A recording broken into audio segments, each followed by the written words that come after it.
Bonjour, bonjour. J'ai l'impression que ça fait longtemps. Genre, oui, parce que du coup, maintenant, on est sur un vlog par mois. Donc, bonjour, j'espère que vous allez bien. Bienvenue dans cette nouvelle vidéo. Avant de commencer, n'hésitez pas à à vous abonner, à vous abonner, à liker, à commenter s'il y a des choses qui vous ont intéressé dans cette vidéo.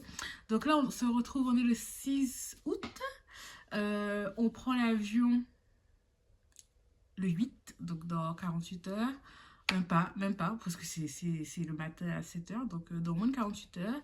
On prend l'avion pour notre semaine de vacances en famille. Mais là, j'ai encore pas mal de petites choses à faire. J'ai une sale tête, hein. Je sais que j'ai une sale tête. Je sais que j'ai une sale tête. Ce matin, j'ai fait les courses. Je suis allée à Intermarché, à Lidl, à la pharmacie pour acheter ce qu'il fallait pour partir et tout. J'espère que j'ai rien oublié. Ce qu'il me fallait des plats tout prêts pour bébé. Parce que je vais pas partir avec les plats congelés depuis la France pour aller à Copenhague, très clairement. Et acheter là-bas, je crois que c'est plus cher. Mais en même temps, maintenant que j'y pense, je me dis qu'en fait, on a fait des courses pour partir et donc on va payer un bagage en saute pour ramener tout ça.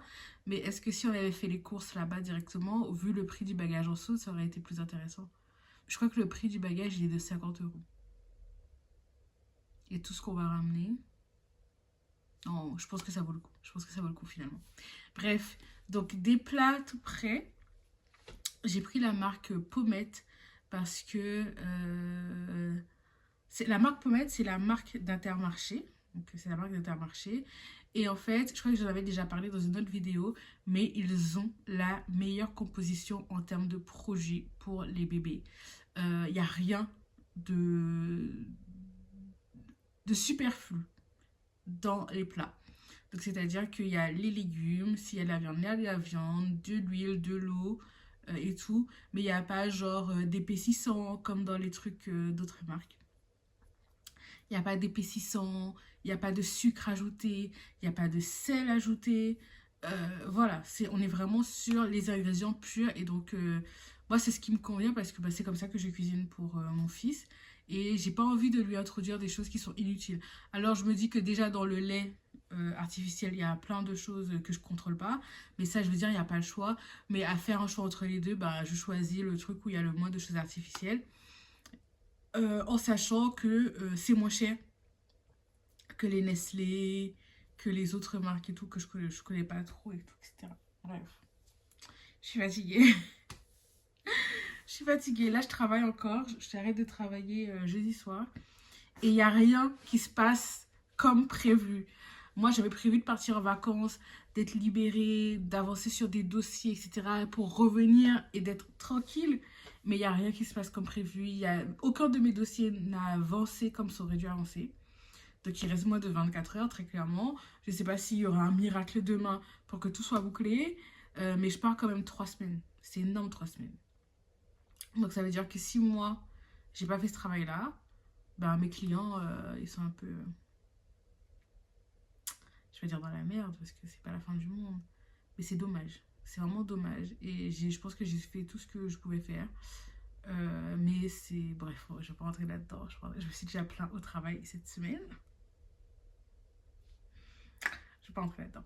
Donc là, bref, j'ai fait les courses. Donc ouais, les trucs de bébé. Ensuite, j'ai fait quelques courses pour nous, dentifrice, gel douche, machin, machin, machin. Quelques courses pour le petit déjeuner notamment, parce qu'on va pas manger un petit déjeuner tous les jours dehors. Déjà, je pense qu'on va beaucoup déjeuner et dîner dehors. C'est bon. On va s'enlever ça. Ensuite, qu'est-ce que j'ai acheté?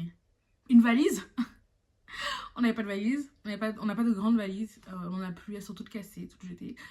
On n'a plus de grande valise, donc j'ai acheté une valise à 40 € chez Carrefour. Au cas où voilà, il y a une promo en ce moment.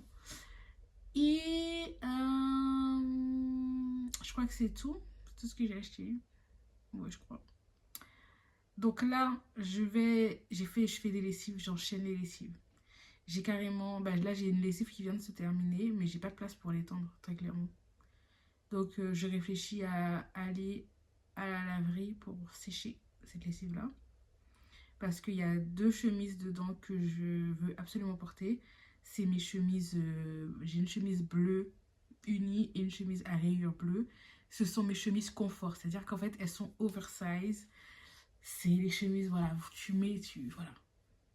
C'est le confort ultime. C'est le confort ultime. Du coup, c'est hors de question que je parte sans elles. Mais là, bah, mon mari est parti avec la voiture. Euh, donc, je peux pas aller je peux pas aller à la laverie à pied. C'est ça d'habiter à la campagne. Je sais que je n'habite pas à la campagne, mais j'habite un peu loin. J'habite un peu loin. Donc bref, je pense que dans tous les cas, si c'est... J'irai à la laverie ce soir. J'irai à la laverie ce soir et je vais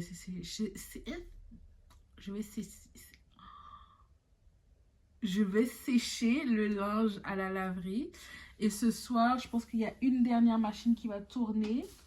Que mon mari va l'étendre demain. Ouais, je regarde le linge sale très clairement. Est-ce qu'on se connaît déjà assez pour parler de tout ça? Bref. Il y aura une dernière machine ce soir. Ou pas. Parce que là, il n'y a rien d'indispensable. Je pense qu'on va stopper les machines. Alors déjà, je vous montre tous les vêtements. Donc ça, c'est 3 machines que j'ai pas pliées, que j'ai pas triées. Parce qu'en fait, il y a les vêtements de 6 mois, il y a les vêtements de 9 mois, il y a les vêtements de 12 mois. Donc déjà, il faut les trier, ranger, enlever ce qui est trop petit, garder ce qui va encore et mettre les nouveaux vêtements. Parce que là, en fait, on va sur le 9 mois. Donc mettre les vêtements de 9 mois qui, je pense, suivront. Parce qu'on va aller vers ça. Voilà, c'est parti. Et ce dont je voulais... Je vous pose. J'espère que vous n'êtes pas trop proche ou... Oh mon dieu. Aïe aïe aïe aïe aïe aïe. Aïe aïe aïe. Cola Red. Alors Cola Red, c'est du créole au cas où. Ça veut dire le corps est dur. Le corps est dur. Les mouvements sont difficiles à faire parce que le corps est dur. Oui, ce dont je voulais vous parler, c'est les vlogs. Les vlogs et tout. Moi, je suis pas énormément de personnes sur YouTube. Voilà. Je pense que je suis vraiment 2-3 youtubeuses tout au plus et tout. Et j'avoue que il y a une youtubeuse, c'est une américaine. Donc déjà les Américains et nous, on est quand même très éloignés en termes de réalité, etc. Mais en fait, je la suivais depuis longtemps. Je la suis depuis longtemps et tout. J'aimais trop ses vlogs, tout ça. Et c'est une youtubeuse qui a commencé comme tout le monde, comme la plupart. Hein. Elle travaillait au début. Ensuite, elle a arrêté de travailler pour pouvoir se consacrer à la création de contenu. Mais est-ce que je suis la seule à trouver que lorsque une youtubeuse se consacre uniquement à la création de contenu, elle devient ennuyeuse? C'est pas toutes. Parce qu'il y a clairement des youtubeuses que j'ai continué à regarder et qui ont arrêté de travailler. En fait, non. Alors non. En y réfléchissant bien, non, parce qu'en fait, je crois que c'est la seule. Là, c'est une des seules que j'ai commencé à regarder qui travaillait. Il y a une autre française d'ailleurs, je vous donne l'exemple tout à l'heure. Que j'ai commencé à regarder qui travaillait et qui a arrêté. Et en fait, moi, je trouve qu'elle est devenue ennuyeuse. Pour moi, elle n'a aucun sujet de conversation à part comment être plus belle, comment être plus fraîche, comment être plus... En fait, tout tourne autour de son corps et de sa beauté, en fait. Donc, il y a plus que ça dans la vie. Parce qu'elle ne partage pas sa vie privée. Donc, sa famille, son copain, etc., etc. Elle ne partage pas ça, tu vois. Elle partage un peu de décoration, mais c'est pas genre la décoration de ouf. Elle fait rien de spécial. Enfin, elle suit les tendances, etc. Et je pense que si elle pouvait se démarquer, ce serait à travers la cuisine. Parce qu'en fait, elle est jamaïcaine, elle cuisine assez bien. Et je pense que si elle essayait de développer cet axe-là, ça pourrait vraiment l'aider à se différencier. Après, peut-être qu'il n'y a que moi qui ai ce ressenti-là et qu'elle n'a en réalité aucun besoin de se différencier. Mais je me dis que pour moi, peut-être que ça aurait fait la différence. Je ne dis pas que je l'aurais suivi à cause de la cuisine parce que clairement, je m'en fiche un peu. Mais en tout cas, j'aurais trouvé que, ok, bon, ben, elle a arrêté de travailler, mais elle a un contenu qui est quand même sympathique. C'est pas juste, oh, je suis belle, comment être plus belle, comment avoir un meilleur maquillage. Et c'est que ça, en fait. Elle fait 1000 routines make-up, 1000 mises à jour de routines make-up. Parce qu'en fait, à chaque fois qu'elle teste un produit, qu'elle apprécie, etc., ben, elle va l'inclure dans sa routine. Et elle va mettre à jour, donc elle va filmer une contenu sur du coup la routine mise à jour. Et en fait, je trouve que c'est intéressant quand c'est inclus un peu dans un tout, mais que ton contenu tourne qu'autour de ça. Enfin, moi, je trouve pas ça intéressant, en fait. Je trouve pas ça intéressant. Et en fait, c'est vraiment... En fait, c'est très égocentrique, finalement. C'est très, très, très égocentrique. Et c'est au-delà d'être égocentrique parce que tout tourne autour de nous un petit peu quand on a une chaîne YouTube et qu'on fait des vlogs, en fonction de si on choisit de montrer ou pas sa famille, etc. Mais c'est égocentrique et surtout superficiel finalement. Alors que je sais que cette fille-là, elle n'est pas superficielle dans le fond, hein. Très clairement, je le sais. Mais son contenu, c'est clairement superficiel. Et quand on parle des fois de culture du vide, c'est pas parce que c'est bien filmé qu'elle fait pas des conneries, genre qu'elle se tourne pas en ridicule, etc., que c'est pas vide. Franchement, si on est honnête, je trouve que c'est vide en fait. C'est vraiment vide de sens. Et il y a une youtubeuse française que j'avais commencé à suivre, pareil, quand elle était pas à temps plein. Elle était pas à temps plein, elle travaillait, etc. Et quand elle a commencé à travailler, c'était il y a déjà des années, hein. C'est il y a déjà des années parce qu'elle, ça fait, je sais pas, ça fait 15 ans qu'elle est sur les réseaux. Et quand elle a arrêté de travailler, ben oui, je me suis désintéressée petit à petit à son contenu. Et c'est pas parce qu'elle parlait de son travail, mais c'est parce que elle avait un rythme cohérent. Et moi, je ne travaillais même pas encore parce qu'elle est plus âgée que moi. Moi-même, je ne travaillais même pas encore. Mais ça ressemblait plus à la réalité. Alors que lorsqu'elle a arrêté de travailler, moi, je suis désolée, hein. Alors, je sais que c'est un métier, la création de contenu. Je sais très bien. Mais on peut pas s'empêcher de se dire que, ouais, tu dis que, ouais, t'es fatigué, t'es débordé et tout, mais t'as des journées, tu te réveilles à 10 heures, frère. Ça, c'est pas la réalité de la plupart des Français. Donc, est-ce qu'il faut absolument que les gens vivent ma réalité pour que je m'y retrouve? Je pense que non, c'est pas du tout ça. Mais c'est juste avoir un peu plus de sens. Alors, en sachant que elle, son contenu était quand même plus intéressant, donc c'est pour ça que je ne me suis pas totalement désintéressée, parce qu'elle parlait plus souvent de livres, de séries, euh, de moments de vie, elle pouvait aborder des sujets de société, des choses comme ça, tu vois, c'était pas vide. Donc, je me suis pas totalement désintéressée. Et la preuve aujourd'hui, c'est que je suis réabonnée à elle. Euh, je me suis réabonnée à elle. Mais, et elle a repris une activité en dehors des réseaux parce que ça paye, en France, c'est pas la même chose. Et elle n'a pas en tout cas réussi à se dégager de très bons revenus en faisant ça uniquement. Mais ouais, voilà. Donc ouais, il y a eu une petite perte d'engagement de ma part quand elle a arrêté de bosser parce que je voyais vraiment que c'était contenu, c'était voilà, que beauté et tout. Mais comme elle a quand même, elle a de la personnalité, elle s'intéresse à plein de choses, je me suis réabonnée. Je me suis réabonnée. Je sais plus comment je me suis réabonnée. Et pourquoi je disais qu'en fait, non, une personne n'a pas forcément besoin d'avoir le même style de vie que moi, c'est parce qu'il y a des youtubeuses que j'ai connues qui ont toujours été youtubeuses. Voilà, qui ont toujours été créatrices de contenu quand je les ai connues. Mais je pense qu'en fait, oui. Et donc, du coup, bah, leur vie, c'est le contenu, très clairement. Mais il y a plein de choses. Il y a plein de choses dedans. Il va y avoir, ben... Ou alors, les voyages, je m'en fous un peu, mais j'en parle quand même. Allez, il va y avoir des voyages, des lectures, des questions de vie qu'elles se posent, etc. Des évolutions, l'arrivée d'un bébé, les déménagements. Les déménagements, le changement de vie, etc.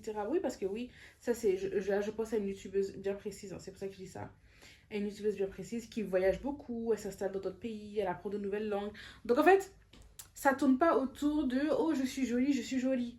Vous voyez ce que je veux dire? Vous voyez ce que je veux dire? Donc, ouais. Donc, ouais. Moi, je. Si je t'ai connu en fait, ouais, en fait, ce qui te rendait normal, c'est d'avoir un 9 to 5, donc un job alimentaire. Mais si ta vie, ça tourne autour que de je suis jolie, et je sais que c'est pas ça, mais bon, c'est une décision de ne montrer que ça. Moi, ça m'intéresse pas. Ça m'intéresse pas. J'ai envie d'être jolie aussi, hein. J'ai envie d'être jolie aussi. Mais ma vie tourne pas autour de ça. J'ai même pas le temps de faire tout ce que j'ai envie de faire pour être jolie. Hein, là, je pars en voyage. Est-ce que j'aurai le temps d'aller, comme les font là, d'aller faire les épilations, les ongles, les machins? Je sais même pas. Je pense que j'aurai peut-être à peine le temps de me poser du vernis.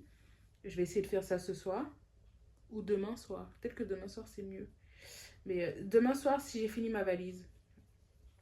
Voilà. Parce que ben, vendredi, on va se réveiller 4h30 max. Ouais. 4h30 maximum. Et on sera parti pour avoir l'avion à 7h. Pour avoir l'avion à 7h.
Østerport.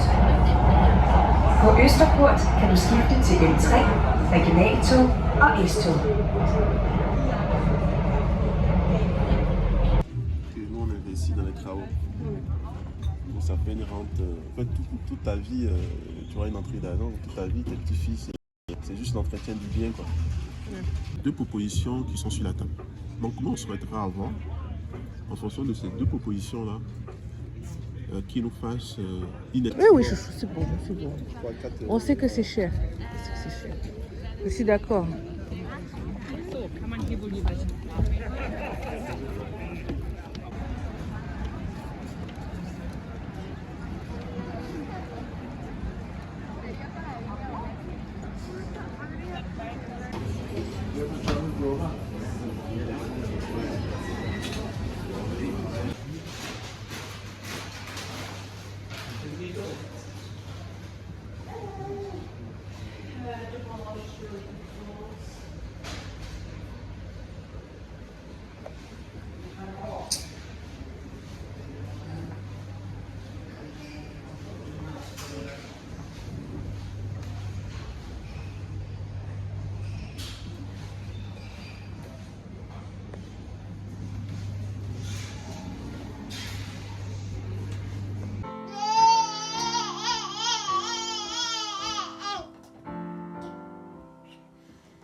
qui ne comprennent pas que ça vient de Massilia.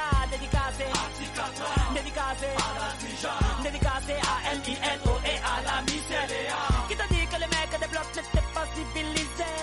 Qui t'a dit que les mecs des blocs ne savaient pas s'amuser? Passe-moi un mic et des babes, une paire et des Nike, invite une basse, je lâche des pages de barres pour les braves qui débarquent des blocs pour écouter du rap. Les quartiers nord sont tous dans la place.